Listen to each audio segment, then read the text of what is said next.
Hello, my brothers and sisters in Christ. I have a word for you from the Lord, and it's a word of encouragement and direction. I feel like the Lord is speaking right now that we need to stay in a place of thanksgiving. We need to stay in a place of joy. We need to stay in a place of just constant awe and wonder at His loveliness. And right now the enemy is trying to get us to focus on the past, focus on what we're missing out on, focus on the ways that we're still lacking, the ways that we are failing. And he wants to take us into a place of fear and intimidation and guilt and condemnation. And the Lord does not want us to go there. He wants us to fight against what the enemy is trying to do in our hearts and in our minds. And He wants us to do that through worship and praise and thanksgiving, and to trust the Lord that the work that He's started in us, that He is going to take to completion. And that it's not in our own strength that we should be putting our own trust. It's not in our own ability to hear Him or to listen or to be obedient, but everything good and worthwhile just comes out of our closeness with Him, our trust in Him.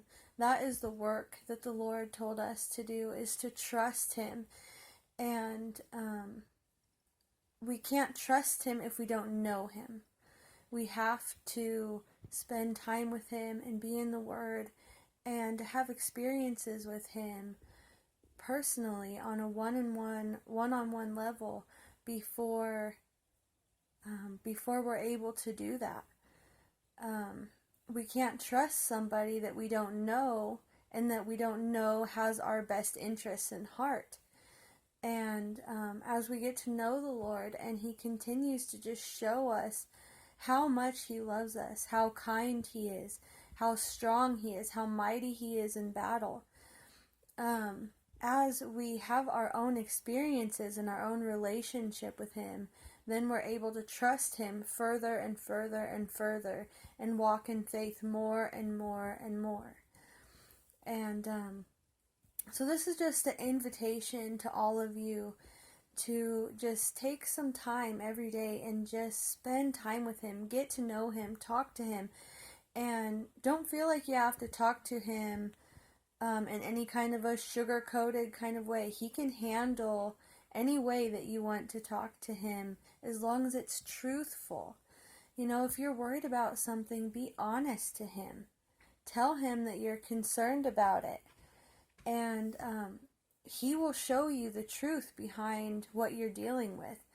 If it's if there's a fear that you have, it is most likely based on a lie that the enemy is trying to get you to believe or has already got you to believe.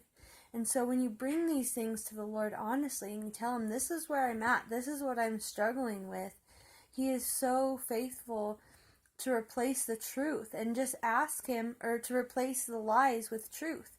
Ask Him, Lord, please show me in this situation the lie that I am believing. And He is so faithful to do that. The Word promises us that He is leading us into all truth.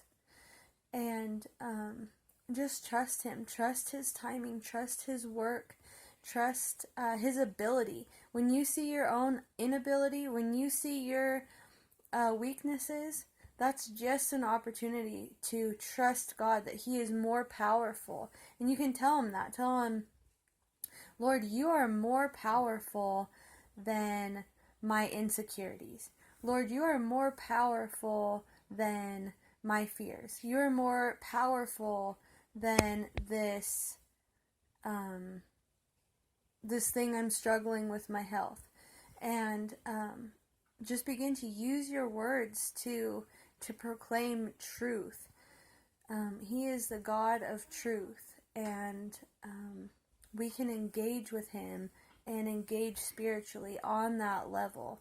And the other thing that the Lord has been telling me is that we will prevail. The church will prevail. We just have to be following him. We just have to stay in relationship with him, and that's it. That's all that we have to do, is just to trust him.